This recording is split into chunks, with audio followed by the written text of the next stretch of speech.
বাংলাদেশের ইতিহাসে অত্যন্ত ন্যাক্কারজনক এবং হৃদয় বিদারক এক ঘটনার নাম বিডিআর বিদ্রোহ বা বিডিআর হত্যাকাণ্ড। 2009 সালের 25 ফেব্রুয়ারি সংঘটিত সেই নারকীয় ঘটনায় 57 জন অফিসার সহ 74 জনকে নির্মমভাবে হত্যা করা হয়। এই ঘটনার দুঃসহ স্মৃতি আজও বয়ে বেড়াচ্ছেন নিহতদের স্বজনরা। অন্তর্বর্তীকালীন সরকারের অধীনে চলছে এই ঘটনার বিচার কার্যক্রম। সম্প্রতি প্রবাসে অবস্থানরত অনুসন্ধানী সাংবাদিক ইলিয়াস হোসেন তার এক ফেসবুক পোস্টে এই নারকীয় ঘটনার সঙ্গে সাবেক স্বরাষ্ট্র প্রতিমন্ত্রী সোহেল তাজ জড়িত বলে সন্দেহ পোষণ করেন। বলেন, বিডিআর হত্যাকাণ্ডের সাথে সোহেল তাজ জড়িত থাকার সম্ভাবনা আছে, অতএব সে যেন আপাতত দেশের বাইরে যেতে না পারে। 25 ফেব্রুয়ারি 2009 মহাজোট সরকার ক্ষমতায় আসার মাস দেড়েকের মাথায় বর্বরতম এক হত্যাকাণ্ডের মাধ্যমে ভেঙে দেওয়া হয় সীমান্তে উঁচু করে যারা শত্রুর সামনে প্রাচীর হয়ে থাকত তাদের মেরুদণ্ড। সাবেক স্বরাষ্ট্র প্রতিমন্ত্রী সোহেল তাজ ছিলেন অন্যতম সন্দেহভাজন পরিকল্পনাকারী, যিনি পর্দার আড়ালে থেকে ঠান্ডা মাথায় ভারতীয় গোয়েন্দা সংস্থার সাথে যুক্ত হয়েছিলেন। সেনাবাহিনী সূত্র জানিয়েছে, সোহেল তাজ পিলখানা হত্যাকাণ্ডের আগে বিদেশে যাওয়ার কথা বললেও সে ঢাকা বিমানবন্দর থেকে সিলেটে গিয়ে সেখান থেকে আবারও হেলিকপ্টারে ঢাকায় ফেরত আসেন। পিলখানার ঘটনায় ভারতের সাথে যোগাযোগ রক্ষায় গুরুত্বপূর্ণ ভূমিকা পালন করেছেন সোহেল তাজ।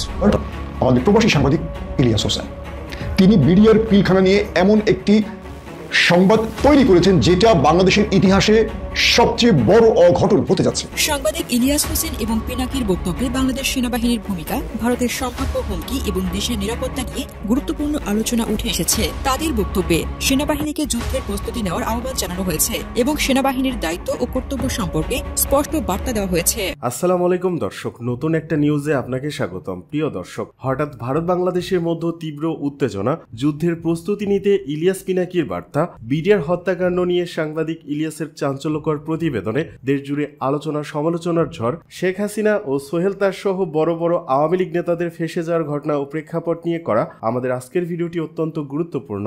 ভিডিওটি শুরু থেকে শেষ পর্যন্ত ধৈর্য সহকারে দেখে একটি লাইক দিয়ে সবাইকে শেয়ার করে দিন। আমাদের চ্যানেলে নতুন হলে চ্যানেলটি সাবস্ক্রাইব করে পাশে থাকা বেল আইকনে ক্লিক করে রাখুন। আমাদের ভিডিওটি আপনি বাংলাদেশের কোন জেলায় বসে দেখছেন বা শুনছেন সেইটি অবশ্যই কমেন্ট বক্সে কমেন্ট করে জানিয়ে দিতে ভুলবেন না। চলুন আর কথা না বাড়িয়ে ভিডিওটিতে একটি লাইক দিয়ে ধারাবাহিকভাবে আজকের বিস্তারিত খবরগুলো দেখে আসে। বাংলাদেশের ইতিহাসে অত্যন্ত ন্যাক্কারজনক এবং হৃদয় বিদারক এক ঘটনার নাম বিডিআর বিদ্রোহ বা বিডিআর হত্যাকাণ্ড। 2009 সালের 25 ফেব্রুয়ারি সংঘটিত সেই নারকীয় ঘটনায় 57 জন অফিসার সহ 74 জনকে নির্মমভাবে হত্যা করা হয়। এই ঘটনার দুঃসহ স্মৃতি আজও বয়ে বেড়াচ্ছেন নিহতদের স্বজনরা। অন্তর্বর্তীকালীন সরকারের অধীনে চলছে এই ঘটনার বিচার কার্যক্রম। সম্প্রতি প্রবাসে অবস্থানরত অনুসন্ধানী সাংবাদিক ইলিয়াস হোসেন তার এক ফেসবুক পোস্টে এই নারকীয় ঘটনার সঙ্গে সাবেক স্বরাষ্ট্র প্রতিমন্ত্রী সোহেল তাজ জড়িত বলে সন্দেহ পোষণ করেন। বলেন, বিডিআর হত্যাকাণ্ডের সাথে সোহেল তাজ জড়িত থাকার সম্ভাবনা আছে, অতএব সে যেন আপাতত দেশের বাইরে যেতে না পারে। কয়েকদিন পর ফেসবুকের অন্য একটি পোস্টে এই সাংবাদিক দাবি করেন, পিলখানা হত্যাকাণ্ডের সময় সোহেল তাজ লন্ডনে ছিলেন বলে জানালেও প্রকৃতপক্ষে তিনি সিলেটে গিয়ে সেখান থেকে হেলিকপ্টারে ঢাকায় ফিরে আসেন এবং গোপনে অবস্থান করেন। সোহেল তাজের পাসপোর্ট পরীক্ষা করা হলে দেখা যাবে তার ঢাকা থেকে প্রস্থানের তথ্য থাকলেও লন্ডন বা অন্য কোনো দেশে পৌঁছানোর তথ্য নেই। ইলিয়াস হোসেন পোস্টে লিখেন, সোহেল তাজের পাসপোর্ট জব্দের অনুরোধ থাকলো, অন্যথায় দায় সংশ্লিষ্টদের নিতে হবে। এ সময় সোহেল তাজের বাবা তাজউদ্দিন আহমদকে ভারতীয় গোয়েন্দা সংস্থা রয়ের পরীক্ষিত বন্ধু বলেও দাবি করেন তিনি। সবশেষ বুধবার রাতে পিলখানার ঘটনা নিয়ে নিজের ইউটিউব চ্যানেলে একটি অনুসন্ধানী ডকুমেন্টারি প্রকাশ করেন ইলিয়াস হোসেন। শ্বাসরুদ্ধকর 33 ঘন্টা ও পরের 16 বছর শিরোনামে ওই ডকুমেন্টারিতে বিডিআরের ঘটনায় সোহেল তাজের জড়িত থাকার বিষয়টি আবারও সামনে আনেন তিনি। এদিকে বিডিআরের ঘটনায় নিজে জড়িত থাকার অভিযোগ নিয়ে শুরু থেকেই প্রতিবাদ মুখর সাবেক স্বরাষ্ট্র প্রতিমন্ত্রী সোহেল তাজ। অভিযোগকারী সাংবাদিক ইলিয়াস হোসেনকে প্রমাণ দেওয়ার চ্যালেঞ্জ ছুড়ে দেন তিনি। প্রমাণ করতে না পারলে নাকে খত দেওয়ার দাবিও জানান আওয়ামী লীগের এই সাবেক প্রতিমন্ত্রী। নিজের ভেরিফাইড ফেসবুক পেজে তিনি লেখেন, আমার চ্যালেঞ্জ, প্রমাণ করো, না পারলে নাকে খত দিতে হবে। সবশেষ বৃহস্পতিবার দুপুরে সাংবাদিক ইলিয়াসের প্রচার করা ডকুমেন্টারির একটি ছবি ফেসবুকে পোস্ট করে আবারও নিজেকে নির্দোষ দাবি করেন সোহেল তাজ। বলেন, মুক্তিযুদ্ধ বিরোধী বিদেশে অবস্থানরত একজন তথাকথিত ইনভেস্টিগেটিভ সাংবাদিক বারবার আমাকে বিডিআর হত্যাকাণ্ডের সঙ্গে জড়াবার জন্য কোনো প্রমাণ ছাড়া মিথ্যা বানোয়াট মনগড়া কথা বিভিন্নভাবে প্রচার করছে। আমি এর তীব্র নিন্দা ও প্রতিবাদ জানাই। এদিকে সোহেল তাজের এই পোস্টে এসে কমেন্ট করেন সাংবাদিক ইলিয়াস হোসেন। তিনি বলেন, আমি সুস্পষ্টভাবে বলেছি, আপনি ঢাকা থেকে ডিপার্চার নিলেও বাইরের কোনো দেশের অ্যারাইভাল নেননি। অতএব আপনার পাসপোর্টের সিল দেখান যেখানে লন্ডনের অ্যারাইভাল আছে, তাহলে বুঝবো আপনি পিলখানা হত্যাকাণ্ডের সময় বিদেশে অবস্থান করেছেন। ইলিয়াসের কমেন্টের পর রিপ্লাই দিয়েছেন সোহেল তাজও। সেখানে তিনি লিখেন, তোমাকে অনেক ধন্যবাদ আমার পোস্টে কমেন্ট করার জন্য। আশা করি পরিবার পরিজন নিয়ে ভালো আছো। আমার পোস্টটা আবার পড়ার জন্য অনুরোধ করছি। আমি স্পষ্টভাবে বলেছি যে তদন্ত কমিশনকে আমি সার্বিকভাবে সহযোগিতা করব, তাই তুমি তোমার সব প্রমাণাদি তাদের কাছে দিয়ে দাও, তারপর তারা যা করার করবে। সোহেল তাজ ও ইলিয়াস হোসেনের এমন তর্ক যুদ্ধে দ্বিধায় পড়েছেন সাধারণ মানুষ। তাদের প্রশ্ন, আসলে কে সত্যি বলছেন? স্বাধীন বাংলাদেশের প্রথম প্রধানমন্ত্রী তাজউদ্দিন আহমেদের সন্তান সোহেল তাজ, নাকি অনুসন্ধানী সাংবাদিকতায় জনপ্রিয়তা অর্জন করা সাংবাদিক ইলিয়াস হোসেন? সাধারণ মানুষের দাবি, কাদা ছোড়াছুড়ি না করে স্পর্শকাতর এই বিষয়টির দ্রুত সমাধান হোক। ভবিষ্যৎ প্রজন্মের কাছে উঠে আসুক প্রকৃত ইতিহাস। সাংবাদিক ইলিয়াস হোসেন এবং পিনাকির বক্তব্যে বাংলাদেশ সেনাবাহিনীর ভূমিকা, ভারতের সম্ভাব্য হুমকি এবং দেশের নিরাপত্তা নিয়ে গুরুত্বপূর্ণ আলোচনা উঠে এসেছে। তাদের বক্তব্যে সেনাবাহিনীকে যুদ্ধের প্রস্তুতি নেওয়ার আহ্বান জানানো হয়েছে এবং সেনাবাহিনীর দায়িত্ব ও কর্তব্য সম্পর্কে স্পষ্ট বার্তা দেওয়া হয়েছে। এক পোস্টে সাংবাদিক ইলিয়াস হোসেন লিখেছেন, প্রিয় সেনাবাহিনী, ভারত আমাদেরকে দখল করে নিতে পারে। এই ভয়ে কাপড় ভিজিয়ে দেওয়ার জন্য সেনাবাহিনী না, এজন্য ঢাকার অর্ধেক দখল করে আপনাদের থাকার জায়গা, সরকারি গাড়িতে আনলিমিটেড তেল দিয়ে বাসায় কাঁচা বাজার, বাচ্চাদের স্কুলে নেওয়া, শাশুড়ির পার্লারে যাওয়া, এগুলো দেওয়া হয়নি। বিডিআর হত্যার সুষ্ঠু তদন্ত করলে ভারতের দিক থেকে যদি কোনো হুমকি থাকে তাহলে মানুষকে জানান। আমাদের শক্তি কতটুকু আমরা জানি, অতএব শক্তি সঞ্চারে কাজ শুরু করুন। চীন পাকিস্তানের সাথে আরো সামরিক যোগাযোগ বাড়ান। তিস্তা প্রকল্প চীনকে দিয়ে দেন। যা যা প্রয়োজন করেন। আপনারা সময় চাইলে সেটাও নেন, কিন্তু যুদ্ধের প্রস্তুতি নিতে হবে।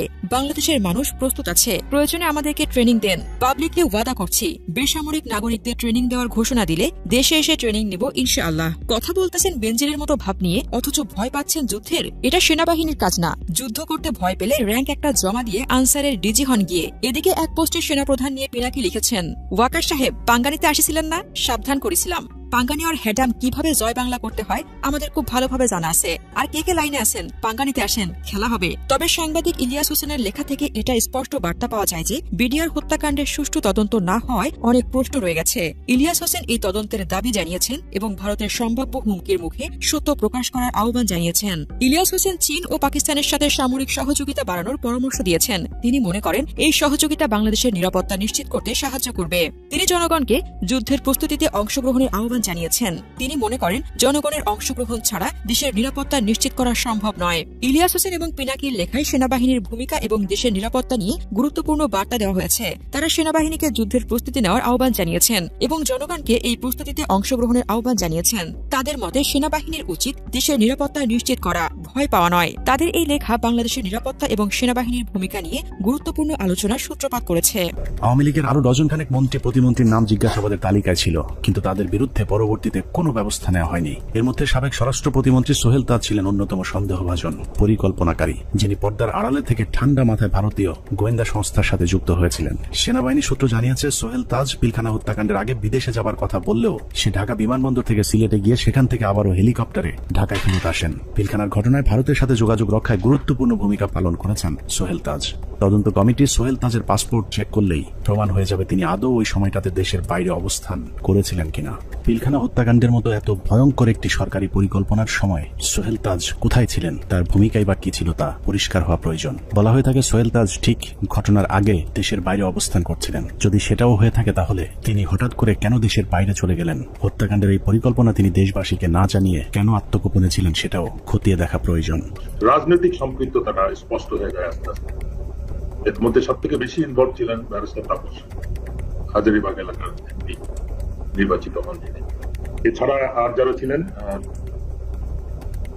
নানক আজম, অ্যাডভোকেট কামরুল, শেখ সেলিম, সোহেল দাস, ওয়ারেসাত বেলাল, রুহি, দেন মাহবুবা রাগিনী, শেগুপ্তা ইয়াসমিন এমিলি এবং সুবেদার তোরাবালি অবসরপ্রাপ্ত বিডিআরের সদস্য। ভারতীয় পরিকল্পনার বাস্তবায়নের বাংলাদেশ প্রান্তে নেতৃত্ব দিয়েছেন স্বয়ং শেখ হাসিনা নিজে। সকাল থেকে শেখ হাসিনা 3 বাহিনীর প্রধানকে নিয়ে যমুনায় অবস্থান করেছেন। ভারতীয় পরিকল্পনা বাস্তবায়নে শেখ হাসিনা সার্বক্ষণিক ভারতের সাথে যোগাযোগ রক্ষা করেছেন এবং যে কোনো পরিস্থিতিতে শেখ হাসিনাকে বাঁচানোর জন্য ভারতীয় এয়ারফোর্স প্রস্তুত ছিল বলে প্রমাণ পেয়েছিল সেনা কর্মকর্তারা। 6 প্যারাশুট রেজিমেন্ট, এটা হচ্ছে কি, এটা লোকেশন হচ্ছে কি আপনার কলকাতায় কালীকুমন্দ এয়ারপোর্ট, এয়ার স্ট্রিপে। ওরা স্পিয়ার হেডের নিরাপত্তায় থাকে। ওখানে একটা কোম্পানি ছিল, ওই কোম্পানি কমান্ডার ছিলেন মেজর কামালদীপ সিং। তাদের একটা রেজিমেন্ট, প্যারাশুট রেজিমেন্ট 5টার সময় যখন তারা রেডি হয় একটা কোম্পানি, 8টার মধ্যে তাদের একটা ফুল রেজিমেন্ট রেডি হয়, যে রেজিমেন্ট পরবর্তী আমরা জানতে পারি যে ওই রেজিমেন্টের এইম ছিল ঢাকা এয়ারপোর্ট, তেজগাঁও এয়ারপোর্ট এবং গণভবনে অপারেশন করা এবং নিরাপদভাবে তখনকার সরাসরি প্রাইম মিনিস্টারকে এক্সট্রিকেট করার জন্য। সবশেষ পিলখানা হত্যাকাণ্ডের পরিকল্পনা বাস্তবায়ন এবং হত্যাকাণ্ডের ধামাচাপা দেওয়ার দায়িত্বে যারা ছিল তাদের সবাইকে গ্রেফতার করে বিচারের আওতায় আনতে হবে। সেনা প্রধান হিসেবে জেনারেল মঈনকে এর দায় অবশ্যই নিতে হবে, যিনি শেখ হাসিনার পাশে বসে পিলখানায় সেনা হত্যার ঘটনা পর্যবেক্ষণ করেছিলেন। পিলখানা হত্যাকাণ্ডে সরাসরি সম্পৃক্ত লেফটেন্যান্ট জেনারেল সিনা ইবনে জামালি, যিনি পিলখানার বিভিন্ন গেটে অবস্থান নেওয়া র্যাব ও সেনাবাহিনীর সদস্যদেরকে ভেতরে অভিযান চালাতে বাধা দিয়েছিলেন। তৎকালীন ডিজিএফআই এবং এনএসআই প্রধান দুজনেই এই পরিকল্পনার অংশ। বিশেষ করে ডিজিএফআই এর তৎকালীন মহাপরিচালক মেজর জেনারেল মোল্লা ফজলে আকবর হত্যাকাণ্ডের পর খুনিদের পিলখানা থেকে বের করে দেওয়ার বিষয়টি সেনাবাহিনীর চোখের সামনেই ঘটেছে। খুব নাটকীয়ভাবে বিডিআর এর ভেতরে বিভিন্ন ইলেকট্রিসিটি লাইন কেটে দিয়ে গেট খুলে দেওয়া হয় ইচ্ছা করে, যাতে সৈনিকরা পালিয়ে যেতে পারেন। তো সেই সময় আমি বলেছিলাম যে র্যাবের এক অফিসার ক্যাপ্টেন আশিক স্যার, যিনি ইঞ্জিনিয়ার্সে আমাদের সাথে ছিলেন, ক্যাপ্টেন আশিক স্যার আবার আমার সাথে 8 ইঞ্জিনিয়ার্সে চাকরি করেছেন রংপুর কেন্দ্রের মধ্যে। এরপর ওনার র্যাবে পোস্টিং, কিন্তু আমি স্যারকে চিনতাম। স্যার কিছু সৈনিককে যখন পালিয়ে যাচ্ছে উনি না বুঝে ওদেরকে ধরে নিয়ে আসেন পিকআপে করে, র্যাবের পিকআপে করে আমাদের আবাহনী মাঠে আসেন। তো ওইখানে কিছু ওই সময় একদম ফার্স্ট হ্যান্ড ওদের মুখ থেকে তো আমরা কিছু সাক্ষী কথাবার্তা শুনে ফেলতে পারি। এই ভয়ে আমি ধারণা করি ওখানে আমার মনে আছে যে অনেক অফিসাররা, অনেক সৈনিকরা আমরা দাঁড়িয়ে আছি, ওর মধ্যে স্যার আসলেন পিকআপে করে তাদেরকে নিয়ে। তখন ওই অন্ধকারের ভেতরে এদিকে তো আমরা খুব অস্থির, প্রচন্ড সবাই ইমোশনাল, কি হচ্ছে ভিতরে এগুলো নিয়ে যখন আমরা চিন্তা করছি বা কথা বলছি, সেই সময় দুজন সিনিয়র অফিসার ওনারা দুইটা ক্যাম্প স্টুল নিয়ে এক জায়গায় বসায় এবং ওনাদেরকে দেখে খুবই শান্তই মনে হচ্ছে, খুব একটা যে ওনারা চিন্তিত বা পাইচারি করছেন এরকম না। তা আমি আবার আমার পরিচিত আরেক সিনিয়র স্যারকে বললাম যে স্যার এই স্যার দুজন কারা, যে একটু দূরে বসে বোঝা যায় যে অনেক সিনিয়র, আমাদের সিনিয়র লেভেলের কেউ হবেন, মেজর জেনারেল বা তার উপরে। উনি বললেন যে ওই যে ডান পাশে যাকে দেখতেছো উনি হচ্ছে ডিজিএফআই, আর ওই পাশে যে দেখতেছো বাম পাশে উনি ডিজিএনএসআই। এবং ডিজিএফআই যাকে বলেন উনি তখন উঠে এসে ইয়েকে বকাঝকা করেন ক্যাপ্টেন আশিক স্যারকে যে তুমি কার পারমিশনে দেখে ধরে নিয়ে আসছো। পিলখানার বাইরে থেকে নির্বিঘ্ন হত্যাকাণ্ড চালাতে সহায়তা করেছেন DGFI Mamun Khaled, brigadier general Imrul Kayes এবং কর্নেল সালেহ, সকলেই মাঠে থেকে পিলখানা হত্যাকাণ্ডের পরিকল্পনা বাস্তবায়ন করেছেন। ভেতরে লুকিয়ে থাকা বিভিন্ন কর্মকর্তাদের ফোন লোকেশন খুনিদেরকে দেওয়ার দায়িত্ব তারাই পালন করেছিলেন। 25 তারিখ রাতে 12টার দিকে হবে, আমি তখন মাঠে বসা, আমি ব্রিগেডিয়ার জেনারেল হাকিম, ইমরুল কায়েস ডাইরেক্টর সিজিআইবি, উনি তখন মাঠে আসছিলেন। উনি মাঠে এসে বলো যে তোমাদের জানার মতো যদি কেউ থাকে, যে ভিতরে থাকে, তোমাদের কাছে কোনো ফোন আসে, তাহলে সেটা আমাদেরকে জানাও, কারা কারা কিভাবে কি আসে, তো সেটা আমরা জানিয়ে দিব। 44 রাইফেলস ব্যাটালিয়নের অধিনায়ক লেফটেন্যান্ট কর্নেল শামস পিলখানার ভেতরে থেকে মূল নেতৃত্ব দিয়েছেন। মূলত 44 নম্বর ব্যাটালিয়ন পুরো বিদ্রোহের নেতৃত্ব দিয়েছিল, যে কারণে পিলখানা হত্যাকাণ্ডে 44 রাইফেলস ব্যাটালিয়নের কোন সেনা কর্মকর্তা ওই দিন মারা যায়নি। আসমানে ফেরেশতা কি পিলখানা হত্যাকাণ্ড করে গেছে? প্রশ্ন অবসরপ্রাপ্ত মেজর জিল্লুরের। পিলখানা হত্যাকাণ্ডের মাধ্যমে সেনাবাহিনীর কোমর ভেঙে দেওয়া হয়েছে বলে একটি বেসরকারি টেলিভিশন চ্যানেলের টক শোতে মন্তব্য করেছেন মেজর অবসরপ্রাপ্ত জিল্লুর। তিনি বলেন, এত বড় হত্যাযজ্ঞের পরে হয়তো অর্থ দিয়ে অফিসার নিয়োগ করে ট্রেনিং করা যাবে অল্প সময়ের জন্য, তবে তা লো লেভেল পর্যন্ত, কিন্তু higher level, middle level, junior লেভেলের নিয়োগ দিয়ে ট্রেনিং করানোর সময় কোথায় পাবেন? এই অপূরণীয় ক্ষতির দাবিদার কারা নিবে? সম্প্রতি পিলখানা হত্যাকাণ্ড অস্বীকার করার ঘটনার নিন্দা জানিয়ে মেজর জিল্লুর বলেন, আসমানের ফেরেশতা এসে কি এতগুলো অফিসার হত্যা করে গেছে? ধরে নিলাম সেদিন 20,000 বা 30,000 সৈনিক ছিল, তার ভেতরে 2,000 বা 1,000 সরজমিনে অপারেশন করেছে, তবে জানতো এদের আগামাথা সবাই, তাহলে এরা কিভাবে বলে যে আপনাদের উপর অন্যায় করা হয়েছে? এটা একটা ককটেল সরকার, মন্তব্য রুহিন হোসেনের। বাংলাদেশ কমিউনিস্ট পার্টির সাধারণ সম্পাদক রুহিন হোসেন প্রিন্স, মানুষের ভোটাধিকার নিশ্চিত করার জায়গায় সরকার না গেলে অনেকগুলো সংকট দেখা দেবে, আর এটা একটা ককটেল সরকার। সম্প্রতি এক টেলিভিশন সাক্ষাৎকারে এই মন্তব্য করেন তিনি। রুহিন হোসেন প্রিন্স বলেন, অন্তর্বর্তী সরকার আসার পরে কি তারা সুনির্দিষ্ট করে বলেছে যে আমি এই কাজগুলো করব?